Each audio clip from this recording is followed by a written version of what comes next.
Uydagilarim sizlarga berishga rozi, faqat o'zim ikkilanib turibman-da. Voy, umuman qo'rqmang, men yomon qaynonalardan emasman. Sizga vobshim qattiq gapirmayman. Aynan ketay.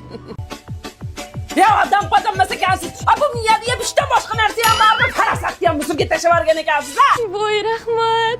Uyimizda ish ham kam qoqindig'oy. Keling, mana bir toqara kira qo'lingizda yuving. Abetga bir qosqon mart qilib qo'ying, keyin ani o'g'sini qochib ketdi, bolasini ham emizib qo'yishingiz kerak. Ha, bo'ladi. O'zim qilasiz? Oyna artib Ha, mana supurgini hamchi. Supurib uni o'qisangiz, birato'la supurib ketasiz, xo'pmi? Esingizdan chiqmasin. Chizorsizlar. Aytgancha oyijon keliningiz o'qigan. Aylanib ketay. Unda ishlashingizni ham ruxsat beraman. Oyjon, to'ydan keyin ishlashga ruxsat beraman dedingiz. Ruxsat? Uyda shuncha ish bor, qaysi birini qilasiz? Hojatxona tozalaysizmi? Vannani tozalaysizmi? Xolisingizdan oshxonani tozalab qo'ying. Ja, bo'lmasa mana uy tomni ochib yopib.